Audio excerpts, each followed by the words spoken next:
My name is Dominique Muhammad. I'm 29 years old. I'm from Portland, Oregon, and this past year, I've faced and defeated one of the toughest battles that I've ever faced in my life. When I was 20 years old, I was diagnosed with Hodgkin's lymphoma stage 4. I'm gonna bring on fellow cancer survivors to show you guys not only that you can beat any cancer, but that you can beat your zombie, whatever that is in life.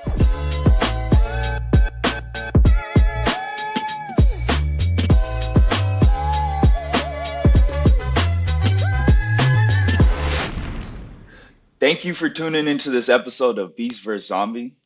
Before we get into it, go ahead and follow the podcast on all social media platforms. Make sure you follow on Spotify and YouTube. You can see the full videos of what we have going on and stay up to date on new episodes. And make sure to go out, check out the website and get all your merch, BeastvsZombie.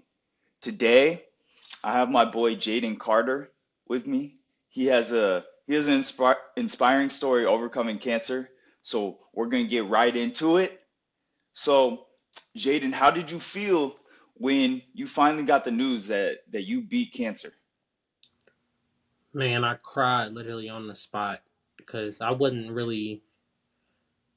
had been so out of the loop with that whole cancer journey at that time. Like, I spent most of 2020 in the hospital, so it was literally like coming down to that final moment. I was just literally crying because of all the stuff I've been through.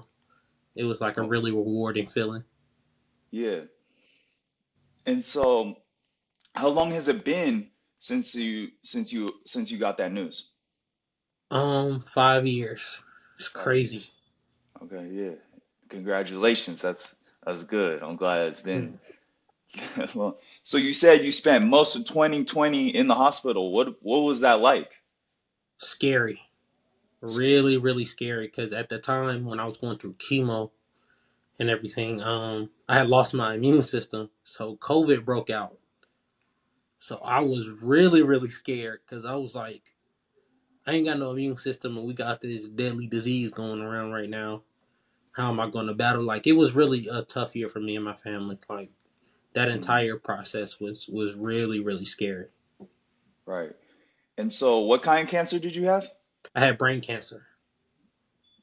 Man, so was there a stage in your diagnosis? I think it was 1 to 2 maybe. But it was just the where exactly my brain cancer was. I had it at on my pituitary gland, and with your pituitary gland, it's literally like the head system of your entire body. Like, it connects your brain signals to different body parts and all that. So, like, because of where the tumor was, I had to go through like many different steps of recovering. One of those steps was learning how to walk again, like, which I would never really think like would be something I would have to go through, but learning how to walk again was really tough.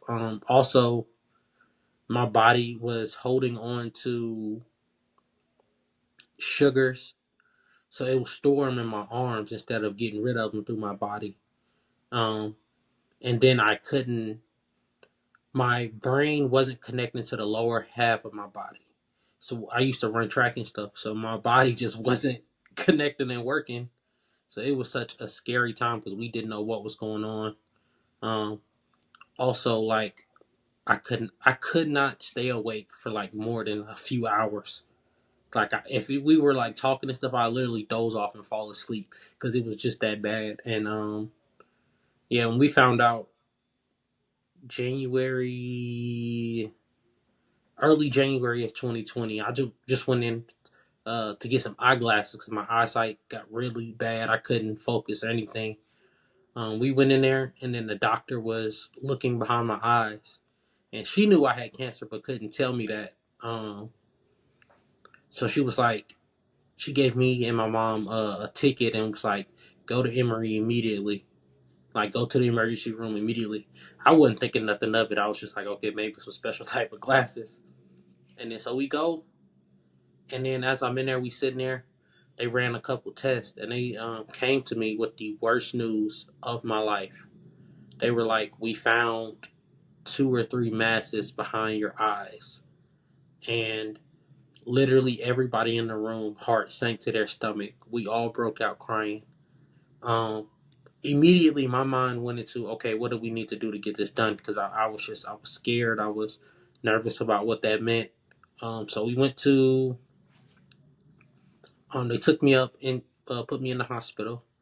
I'm up there in the third or fourth floor, in the brain center, and they were had hundreds and hundreds of tests run on my eyes and stuff. Like they're diluting my eyes, looking behind my eyes, checking the tumors and all that stuff. And it was really, really a scary time because I had no idea what was going on. And with Emory, which I was in Atlanta, they did usually they run a process where they don't really tell their patients everything that like that they're doing. They just do them, which is the scary part. So they literally had me running across the hospital. Me and my mom and my dad just going across the hospital like, what in the world is going on? So then they told me after all those tests and stuff, we were sitting in my the room in the hospital, and the doctor came by with some news. He was like, "You have it was either stage 1 or stage 2 brain cancer," and yeah, it was literally the worst day of my life, like to confirm that you have brain cancer. And then um, after that, they took me into surgery, and this was one of my first surgeries. They had to get because of the brain tumor, it was stopping. No, it was allowing too much water in my head. You're not supposed to have water in your brain. You're supposed to have like barely a small amount, and I had big globs in my brain, and it was causing all this built up pressure. My headaches were ridiculous. Um, and so they cut my head open, part of my skull, and put a tube in the top of my head, and drained fluid through a tube. And I still had pictures of it and stuff. Like I was in the ICU, and they're draining this blood and stuff. That was one of the hardest things, like for me, going through that process because my parents and my friends and stuff that would come to see me couldn't look me in my eyes because I had 100 tubes tied up in my body and stuff. So it was really, really a tough, tough time. That ICU is one of the scariest places. Like if you want to see something scary, the ICU in Emory was scary. I watched a lady across the hall. I know it's off track, but I watched a lady across the hall pass away. Like that's one of the scariest things. I'm getting chills now just thinking about it. That's one of the scariest things I have ever seen in my life. I watched a lady life leave her body. That is freaking scary. Mm-hmm. So, more stuff about the ICU. I had cancer, and they had to teach me how to walk and how to like catch and stuff. And she told me when I was walking, I was seeing those other patients, and they were in worse situations. I'm like, what's worse than this? They talking about this one lady. They had her hooked up, stuck on the bed, legs and arms elevated, hooked up to wires, and they talked about she hadn't moved in 6 months. Dang. And I was like, wow. And then she was like, you want to know something else crazy? You're the only one that can walk in here. And it had to be like 200 other patients. It was scary as hell walking by those people. Oh my gosh. One of the scariest things I have ever seen in my life. I never want to go back there. Yeah. But yeah, the whole time in the ICU though, they were just working on taking as many labs as possible. Like they literally would come in at random hours throughout the night and throughout the day, just taking blood. Constantly, I'm getting poked. I went through 3 or 4 MRIs, and this is all in like 3 or 4 weeks after I first got into the hospital. So this was all new and it was all scary. because like they weren't telling us anything; they were just doing a lot of stuff. So that part was really hard to go through. Like to see my parents and my siblings trying their best to stay strong throughout that process was hard because like you could tell they were trying to keep it up, but it was breaking them down all the way. So it was a tough, really really tough time. So after 3-4 weeks maybe, I went in at the beginning of January. I didn't leave to the end, like January 30th, 31st, one of those. And immediately I thought I was good. Or what's the next process? It's gonna be simple. No, no, not at all. So at the time I was 17, so they put me in children's hospital. Um, when I go to children's hospital, they immediately do a surgery because I had been hurting and stuff. The pain starting to get to me. I couldn't stay awake for long. So I'm still really, really sick at this point. Um, so they take me to children's. They were about to do a surgery, but they saw how bad my body and stuff was doing, so they didn't even bother doing that. So they just immediately jumped in on chemo. Um, and the way they put the chemo in, they had a port on Mhm. my left chest, which was it was odd because you could feel this bulge in your left chest that they have to put these needles and stuff through that connected straight to your immune system and all these other systems.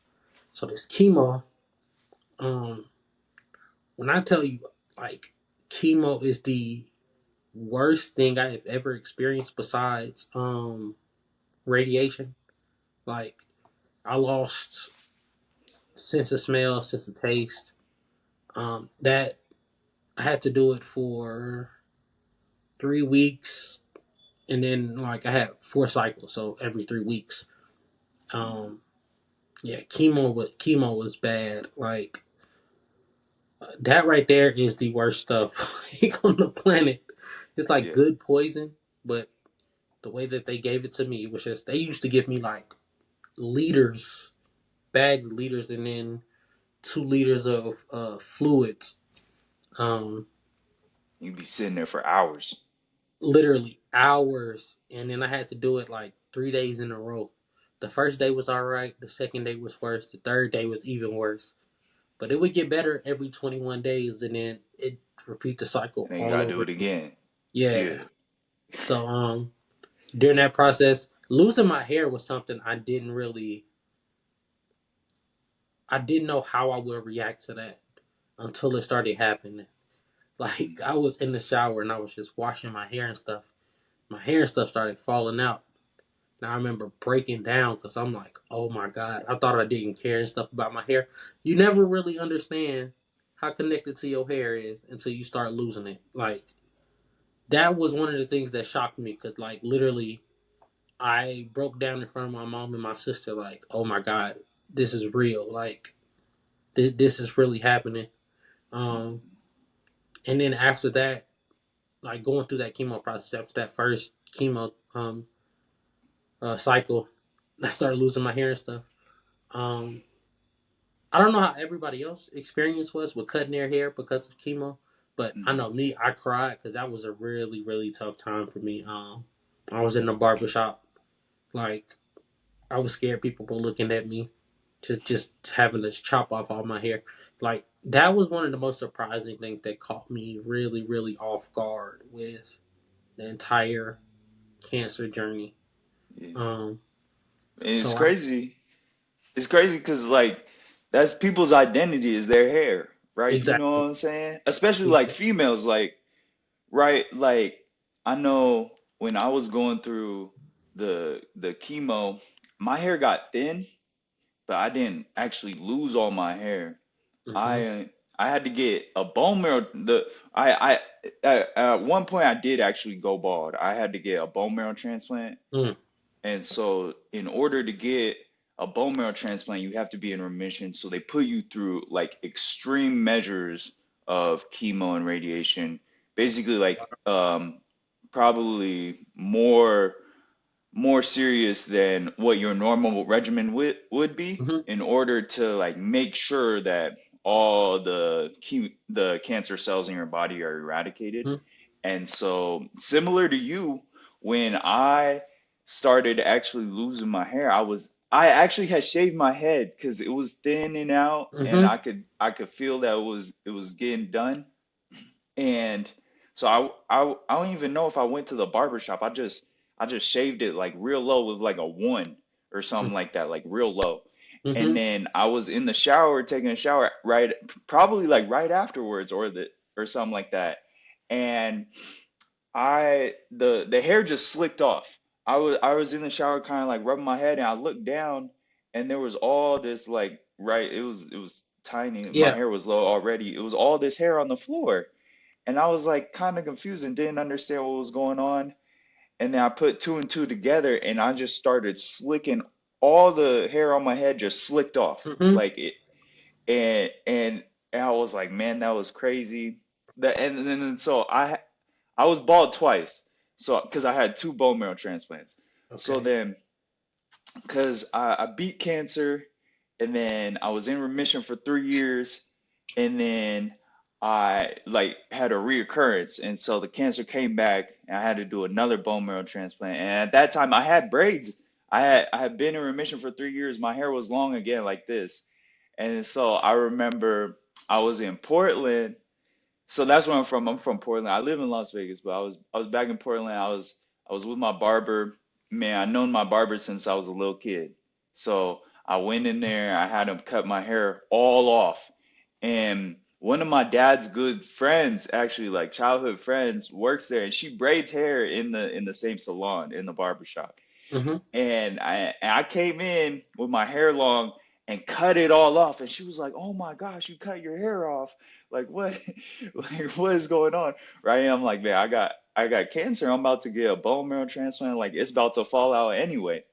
But that was definitely something, it's a part of my identity. Like I grew it back. Literally. Like I like my hair long, Literally. and so it was crazy. And it's always crazy looking back and seeing my head bald and seeing Yeah. pictures when I'm Me bald. too. Me too. Because I would never really thought like I was that connected to my hair until I started to lose it. And I was like, oh crap. Yeah. So that was really the scary, real scary time. And then plus I was trying to graduate high school through COVID, so it was just a whole just spiraled. Yeah. But yeah, that chemo was tough. Radiation was tough. Do you have to go through radiation? So I did some radiation initially when I was diagnosed with cancer. I did my first treatment. I had Mm-hmm. a 70% chance to be cured off that first 6 months treatment, and I was the 30%. It didn't work. Okay. And so then we did like a small amount of radiation because I just had a little bit of lump left in my chest and it didn't work. It was really low dosage of radiation too. But then fast forward, my second bone marrow transplant, when I'm in the hospital, I got full body radiation. And that was some of the toughest things that I've ever been through in my life. Yeah, though it was like really high dosage, full body radiation. I had crazy side effects like my hands and my feet were the way I explain it is like they were on fire. Like it felt like they was burning from the inside out. Mm. And I would have like ice packs on my hands and my feet. And eventually all the skin peeled off like it burnt. All the skin peeled off on my hands Dang. and feet and grew back. Some of my toenails like fell off. Like Oh like my god. like so that was a crazy experience dealing with radiation that I had never dealt with before. Um I always get real nauseous. Nausea was probably the biggest side effect that I Who had you telling? dealing with the chemo and the radiation. Yeah. That Boy, that's the worst feeling. It's yeah. like that's tough. I threw up so much during that whole entire process. Chemo was radiation. I had it like every day for a month, and that right there, like I didn't understand the. Do you understand the smell that was Did you have a smell that like when the radiation hit your body? No, I don't remember a smell. Oh, so they explained it to me. Well, I had to do spine and head, right? Okay. And because of I guess the power of this beam, they told me that I would have a smell, and that smell was like my body cooking under the radiation, like this type of beam, because it was literally it would point at the center of my skull for seconds, and it would flash like that. And when I tell you like the smell of your body cooking under this beam, like you smell like spoiled pork. It's so weird. Like it's the worst thing in the world. Like I tell people all the time, like like I haven't really met other people who say like their chemo, their radiation, it was a smell. Because I'm like, did y'all went through radiation, but the smell just wasn't there for you. So, but yeah, like when that beam hit your body, it used to stink, and now I still have the mask and the mold and stuff. I can't look at it because I'll throw up. But like the smell of your body cooking under the that type of beam was disgusting, bro. Like Oh, it's the worst thing in the world. that's crazy. I never imagined there would there would be a smell like that. The only smells, so you know, like this whole situation for us is kind of like traumatizing. Like you Oh, said, for sure. like when you look at like you just said, when you look at some of the revenants or when you think back, it makes you Hmm. feel some type of way. Like you can feel yourself when you were in that situation, or like even when I was on my way to chemo, before I was getting like when I was doing chemo, for a while I was just doing it every other week. And before I would even get there, like just driving on the way there, I would already start getting sick to my stomach. Like I could Hmm. already feel it, and I haven't even started the regimen yet. I haven't nothing's Yep. even happening. It's just all in my head. You Hmm. know what I'm saying? But as far as smells go, the one time when I did have some weird smells, so when you get a bone marrow transplant sounds crazy. It sounds like they're transplanting your bones. It's really just like a blood infusion for like 20 minutes. And Mm. so during the process, they kill all your cells, and then you have a host that or a donor that collects their Hmm. cells, and they store them in like however they store them. um, but the preservatives that they use to store your cells smells like cream corn. It's the craziest thing. What? Dog, it doesn't even make no sense. It makes no sense. It's the craziest thing. It smelled like straight up Cream corn. cream corn, dog. And and I'll never forget it because I've done it twice. I've done it twice. And you can kind of, all smells are similar to like taste. So when you smell Hmm. stuff, you can kind of taste it too. Yes. And and so basically, I'm at a point during the transplant, when you get your cells, basically the way they do your transplant, you're in the hospital for a month because you're immune compromised because they kill all your cells. Yeah. So you have no cells in your body Yep. that are like traceable in your blood. And so you're like quarantined on one floor, and they start at like negative days. It's like negative day 7 all the way till day 0. Day 0 is when you actually get the transplant. And so on day 0, you have no cells. Your cells are low enough to where you have none, so that they can give you the new cells. And so like you're at your lowest point. You have like no energy. um right, your body doesn't function without cells.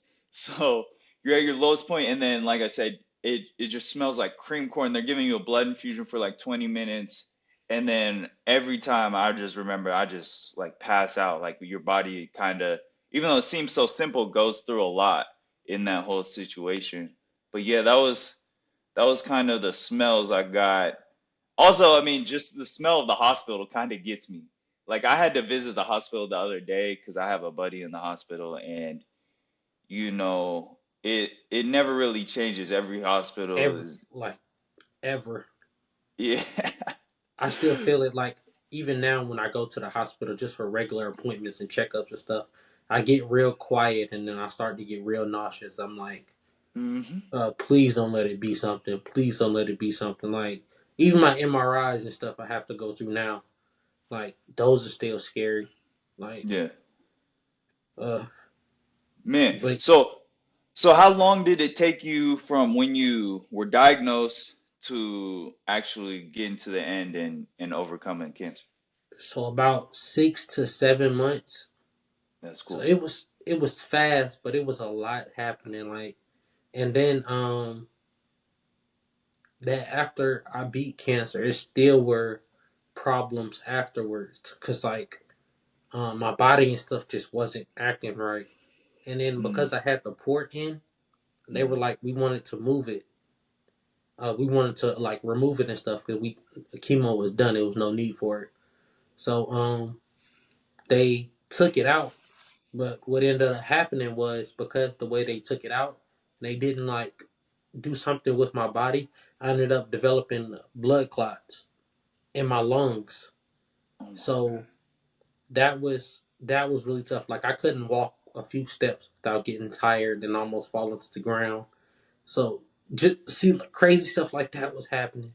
Yeah. Um, and then they also installed something behind my ear to keep like fluid out of my brain.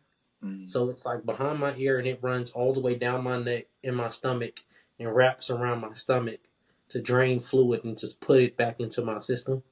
So like I don't get headaches anymore, like because all the fluid is gone. But just like those processes were still hard even after cancer because I'm just like, what in the world is going on in my body? Like it was a tough time. Like I literally spent most of 2020 in the hospital. I spent about 8 or 9 months in the hospital. Like it that was one of the toughest, scariest times of my life. Like, yeah. By far. And so kind of explain what these headaches feel like. Like, so I've all my life have gotten like when I was little, I would kind of get dehydrated. I would get a headache, I would throw up, I'd be done for the day. Like I was just doing too much. I remember I would be with like kids. I'd be with like my friends and I would get a headache and it would be tapped out. I'd be out for the count. I would feel bad because I couldn't kick it with my homies anymore. Mm-hmm. But I hate headaches. I absolutely hate them. But like, there's Me different too. ones, like when you get sick, you kind of have like pressure in your head, maybe sometimes. Like when Mm-hmm. you get a hangover, right? You spin it, or you Mm-hmm. get too drunk, you spin it. So what did these headaches like feel like for you, or and were they any different than like an? Obviously, they're probably more intense than a normal headache, but like, what was kind of the differences if there were any? Um. So mine, they weren't just normal headaches. These type of headaches, they were they caused so much disruption. Like I couldn't really do anything else. Like I would have to take 6 pain pills just to get them to die down. Like my doctor, she would put it on a scale. Like she was like, from 1 to 10, how bad does it hurt? I would say like 12 or 13, maybe even 14 some days, and it was bad. Like I also because of cancer, um my body, my eyes don't connect to, like they don't send signals to my brain, so my eyes don't dilate, which is like a rare, very rare case. Like when I look to the left, they go back to normal, but just looking regularly, they don't dilate. So my eyes don't take in light at all. It's literally rare. So whenever I go to the doctor's office to get my eyes checked, um, a bunch of doctors from overseas come in to see me and take videos and stuff. That they like, we've never seen any patient with this type of eyes like this. Like we only hear about this in textbooks and stuff. Like they'll literally come and put cell phones up to my eyes, just watch it. It never fails every time I go to see this doctor. But just stuff like that, like my body, doesn't hold water. So I have to take these specialized pills because if not, water will go through my body just constantly. So Oh man. I wasn't gaining the nutrients that I needed from like water and other like things that I may have drank. Um, so just going through process like that and getting my body back in balance was really really tough. Like adapting to change is like it's always tough, but until you really go through it, like it's bad. It's real Right. bad. Like nobody thinks they're gonna get cancer until they get cancer. Yeah, Like no way. Like you said, when you first found out, even all the way up when you was going to the emergency room, you didn't think nothing of it. You know what I'm nothing of saying? it at all. Yeah. I thought it So was yeah, so that's crazy. yeah, Brain cancer is insane. Like I'm yeah. so happy that you're here and you got through all this. So now 5 years later, you've been in remission. What are some of the things you still deal with today? At this point, are you still taking any kind of medications? I know you mentioned the stuff to retain some water and your eyesight. What else is going on, or how are you feeling? Like how's your movement? Your right? How's your body and all that doing? So now because my body was so disrupted, I have to take this steroid because my body doesn't produce what's it called? Um Not endocrine, but so it's a hormone that your body naturally produces every day that you wake up. You're supposed to get a boost of energy in the morning. Midday is supposed to be like coming down, but you're halfway, and then it's supposed to die down towards the end of the day, going towards bed.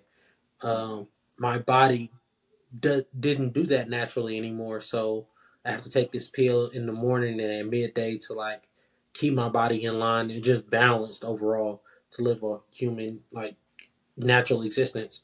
But that and um what else? My I have to wear like these special type of glasses now. Um, they they have prisms in them. Like Mhm. I don't know if you ever heard of those. I have to wear a prism in my left eye, which is basically like a round like mirror or a screen that basically allows my eyes to focus because my eyes don't dilate. Um, and then I have to wear a even stronger one on my right eye. Really, really helps me see better. And now I can like my eyes dilate. They take in sunlight. I can like catch and throw and all that stuff again. But like to get to this process now, I have to go through so many steps of like readjusting and doctor's visits to like understand how to get to this point. So Mhm. it's been a rough but a good journey because I've understood like I don't know if you follow God, but I'm a Christian. Um, Mhm. God has brought me like through so much. Like I was even before cancer, I was going through a tough situation with my family and stuff. And then like God fixed all of that through cancer and he's given me tenfold what I thought I was gonna get. Like this journey has really been valuable because you understand like the meaning of life. Like I remember being 18, not being able to see past 18. That most people don't know what that feels like. That is scary. Mhm. Being 18 and not being able to see past 18, really tough. And now I'm just like, when I was sitting in the hospital, like understanding what the meaning of life is and the meaning, from my point of view, is living just for today, cherishing those memories, those people around you, because any day it could be gone, like literally, like you never know what's going to happen. Cherish every day and every moment because tomorrow is not promised at all. that is one of the biggest lessons that God has taught me and brought me through, because 2020 was really really scary, and I cannot see past 18 or 2020. Like, I didn't know what my life was, where it was going to go. So Mm.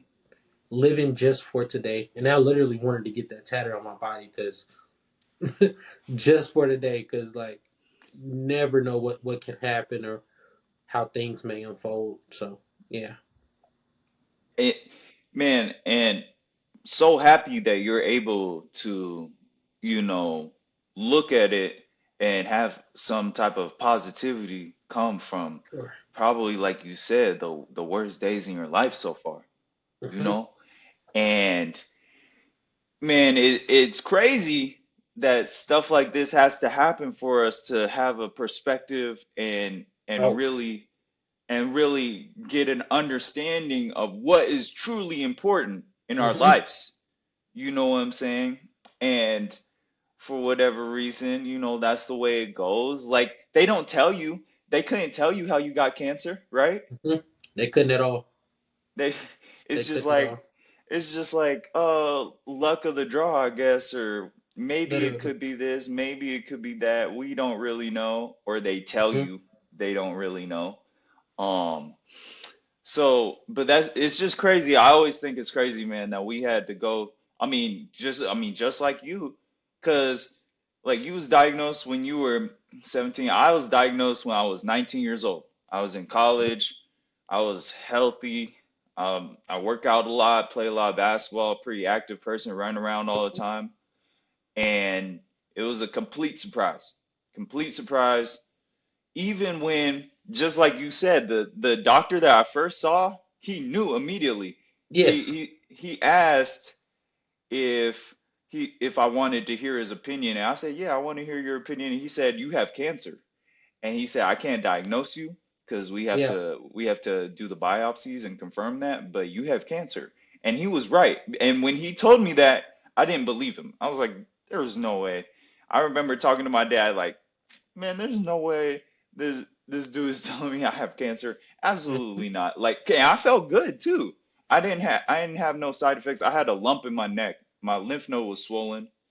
I had gone to the chiropractor and tried to have them rub it out, and they couldn't rub it out. They told me to go to the doctor.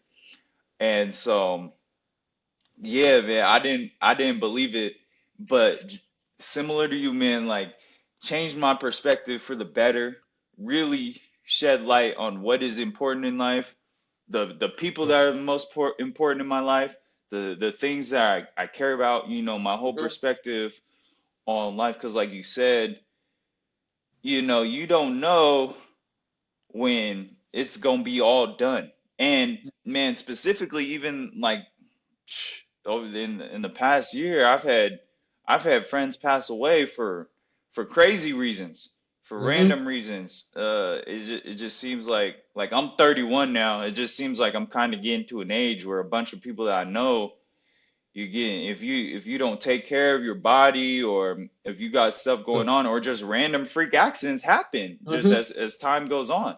Yep. And it's life is crazy. You know, that's Very, That's kind of the best very. way. And like you said, live for today and cherish these moments and these memories and the people that you care about. I always say I do everything I do, and my biggest why and my purpose in life is for the people that care about me and that I Hmm. care about.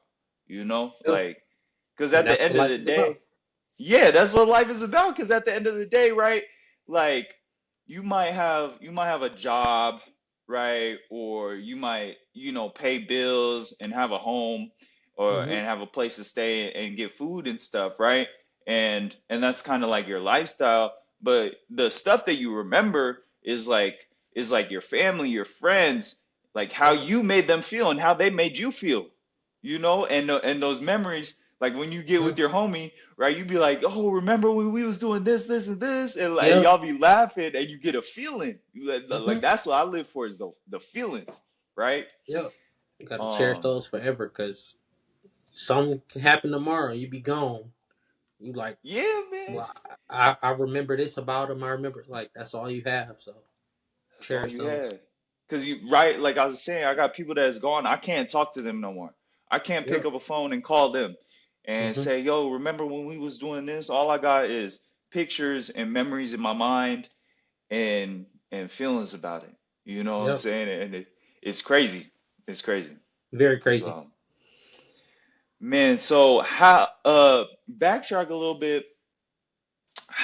I know you mentioned that your family, your siblings, we're when we're going through this whole journey, they're going through it with us. And I Oh, for know sure. you mentioned that they were trying to stay strong, but they was breaking down, and I can relate to that. Like my parents, I know definitely felt this heavy. Oh, for I mean, sure. and as a parent, I could never imagine if my kid got cancer, how I would feel. And you're kind of Mhm. helpless. You're helpless. Like you're just with the doctor, and you guys got a plan, and you just got to watch it. You can't even do nothing about it, but try and hold strong and be positive. So, how did your friends and family kind of support you, or how were they doing through this journey with you? Um, from the start, like when they found out, of course it hurt them. But they were there through every step. Like from the time that as soon as I got diagnosed, most of the people that knew me and loved me were there in the hospital with me. And breaking the news was also hard because you never really think about that to tell people, hey,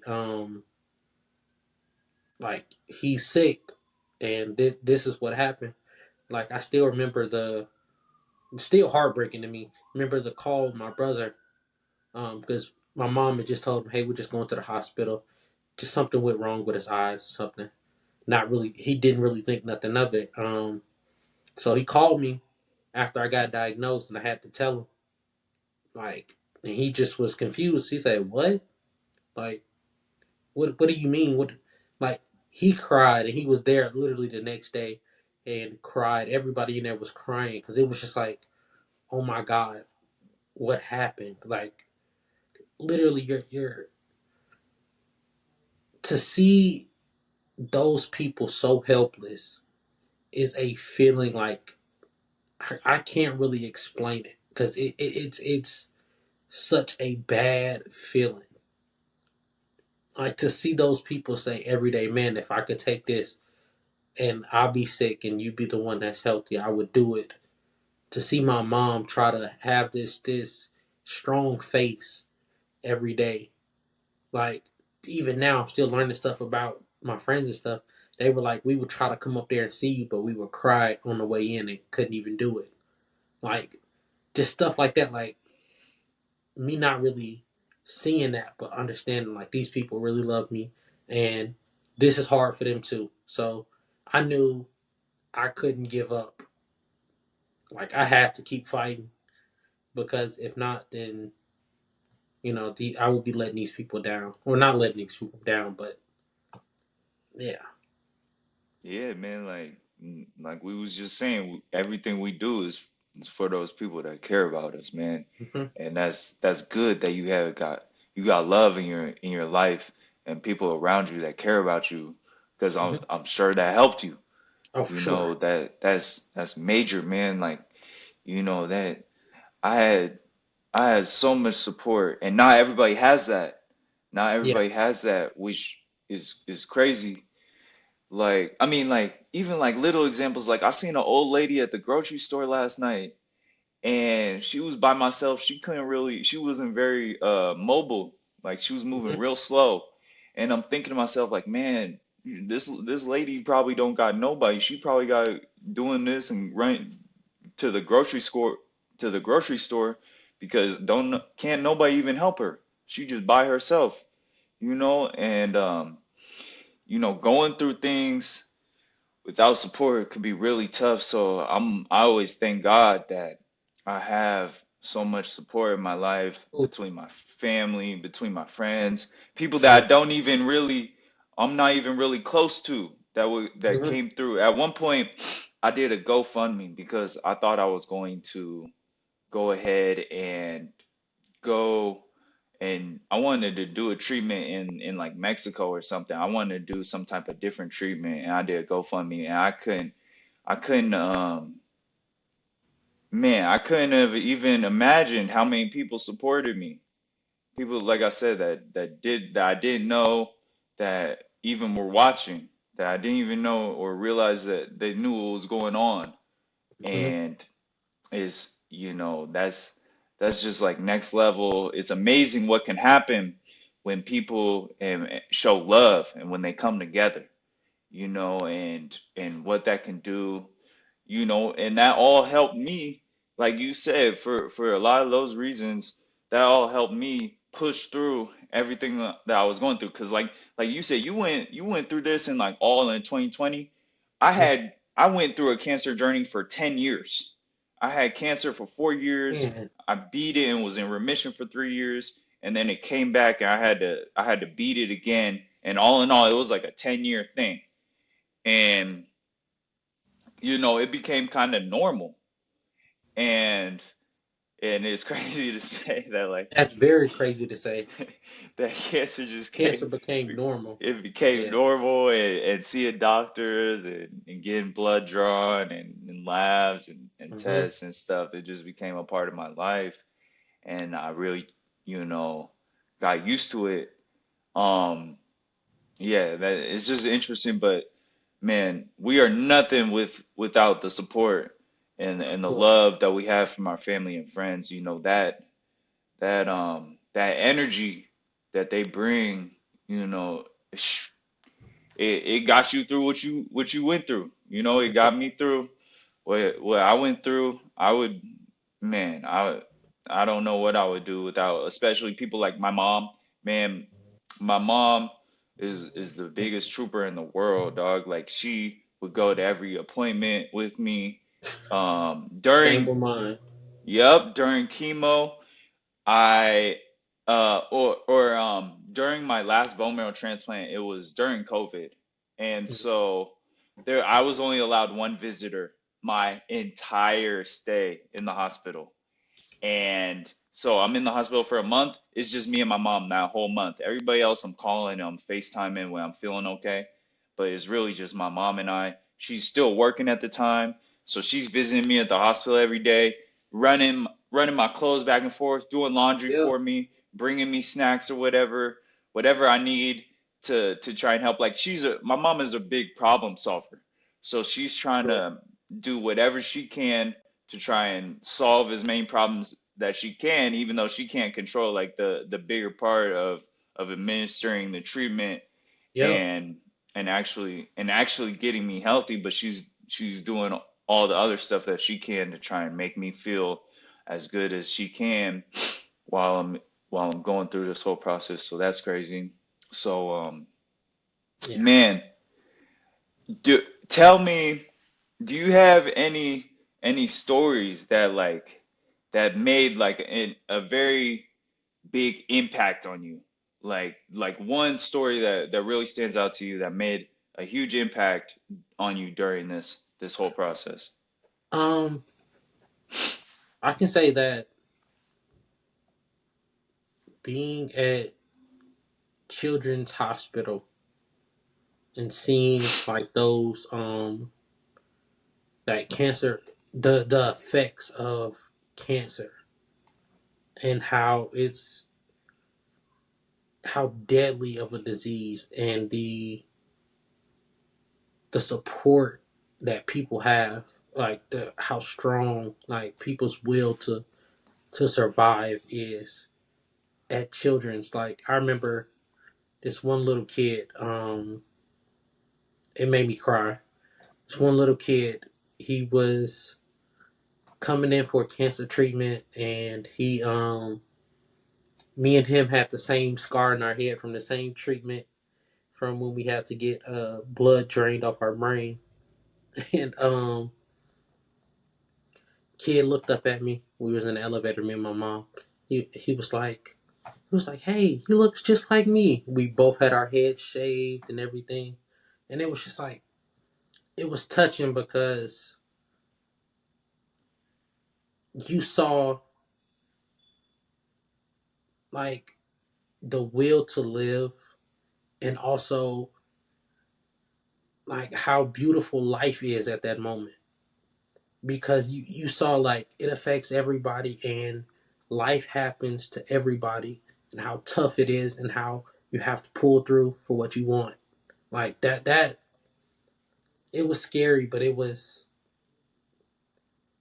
calming at that point, because I'm like, I know the meaning of life. Like, cherish these moments, because even affecting these little kids, like they should be somewhere playing, and it's just like you seeing that, you just like, man, I gotta pull through, because these little kids in here fighting with me. You understand, like seeing those mothers and stuff, how helpless they looked around these, like, can't even explain it, bro. Like, being there is just, you understand like what it means to live, what Yeah, it means to want to live. So yeah. man, cancer is it's crazy. Before I ever did this podcast and started trying to capture as many survivor stories as possible, I never realized how many people had cancer Yeah, or beat cancer, or me too. how easy, I'd never imagined how easy it would be to find people that have either had cancer, beat cancer, or know somebody. Like everybody, it seems like that I've talked to, like knows, either has had cancer or knows somebody that has had Hmm. cancer before. And it seems like it's just becoming more and more common. And I can kind of relate similar to what you were saying about when you were in the ICU, right? Like nobody could walk except for you. Like I was 19 when I was diagnosed. So in all the rooms I was ever in, I was always the youngest person. I Hmm. was always like when I was in the fusion rooms, or in the infusion centers, or when I was in the hospital getting my transplants done, right? Like I'm getting a bone marrow transplant because I have lymphoma. I had Hodgkin's lymphoma. A lot of these patients are like leukemia patients. Hmm. Like and there's like you said, there's kids, but then there's like there's adults. Like one time, man, okay, so it was the second bone marrow transplant, and man, God bless my man Larry, Jury. Man, when we was little kids, he used to run a basketball camp for us every year during the holidays. So that's how I knew him. And he was also one of my boys' fathers too. And I was just like, you're encouraged to move as much as you can when you're going through your transplant. And so I Hmm. would I would take laps around the floor that I was on. I would just walk around and walk, and because I ain't have nothing to do. Sometimes, like a lot of times, my mom wasn't there, so it's just me and the nurses at this point is my family for this month, right? So Hmm. I'm just walking around. I got my headphones on. I'm just like kind of trying to jam out and feel good as I can about what's going on right now, and I just have to wait. I'm just passing time. So I'm walking around, and at the front of the floor where the nurses kind of like pod is, there's a whiteboard with a list of all the names, of everybody in their rooms, and then like how many days maybe they've been in, or how many days they have left until they could possibly get out. Hmm. And I look, and I see the name Larry Jury on the board. And I'm like, I know him. I know him. Man, you have to let me see him. I know him. And like, so I go, I tell the nurses, you have to let me see him. Tell him that I'm here. I want to see him. And they go and talk to him, and he's like, yeah, he can come. He said he would like to see you. I go see him, and he's in tough shape. He's not doing the best. And like he ends up, like after he gets out, after it's done, he ends up passing away. But it's just crazy just seeing people in those situations. Like he was fighting for his life, you know, Yeah. and and And man, I hope it was really refreshing for him to be able to see me in there because, like I said, it was during COVID, so I don't know who Hmm. was. He had one visitor, right? And it helped me too. It helped me to be able to go see him and see Hmm. somebody that I knew and kind of talk and stuff. Because I had known him since I was a little kid, and it was just such a surreal moment, and it's tough. And like Yeah. you said, and now all I have is memories. I'll never be able to talk to him ever again. And it's crazy how life works. So to finish this up, we're almost out of here. What type of advice would you give somebody that is either going through cancer or going through any kind of challenges in their life, big and small, whether that be finances, health, work, relationships, whatever that is? What kind of advice would you give somebody that's going through some tough times in their lives to help them overcome what they got going on? Um, just say tough times don't last. Tough times don't last. You'll get through it. Um, live just for today.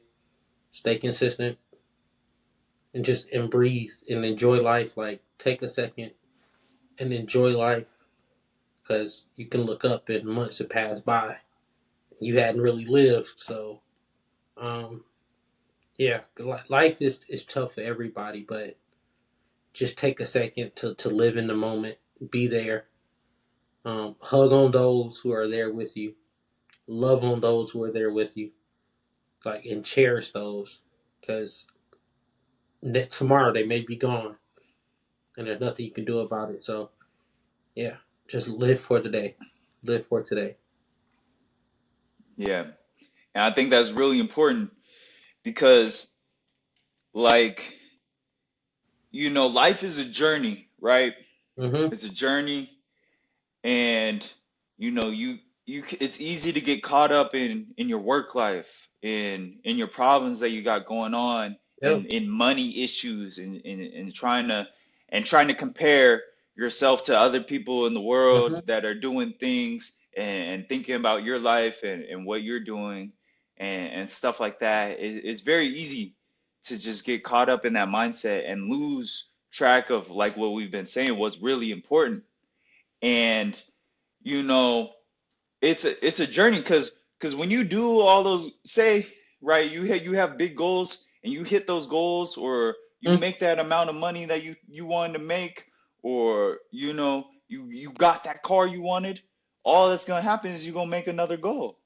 So if you didn't enjoy, you have to learn to enjoy life right now in the journey, like while Yep. you're doing all that stuff, to being able to make today, while it's tough, to enjoy while it's tough, Yeah. to be able to look at it in a positive light, to be able to make it fun, to be able to joke Mm-hmm. around, to feel good that you're taking steps, and you're living life. You're here today, Mm-hmm. and to feel good about little things and big things, is really For important. sure. So I really appreciate you for sharing that, and I believe that to the core. No problem. Um, Man, so that's all we have today on this episode of Beast vs. Zombie. Thank you, Jaden, for coming and sharing your story on overcoming brain cancer. Man, that's amazing, and I'm so happy that you're here today with us. Make sure. Man, same to you. Same to Yeah, you. yeah, Same to yeah, you. man. Man, we're blessed to be here still, and to be able to share these stories with you guys. And that's why we're here, to give you some motivation and inspiration from what we've been through, that you can overcome any kind of challenges in your life, big and small, whatever that is, whether that's work issues, whether that's money, whether that's your health, whether that's relationships, whatever that looks like. We are testimony that you can overcome challenges in your life, whatever that is. So make sure you guys go ahead and follow the podcast on all social media platforms. Follow on Spotify and YouTube so that you can see these full videos and get the full experience and stay up to date on new episodes coming out, so you can keep motivated and stay inspired. And make sure you go visit the website. We got merchandise, all that good stuff. So have a good night, you guys. Be a beast.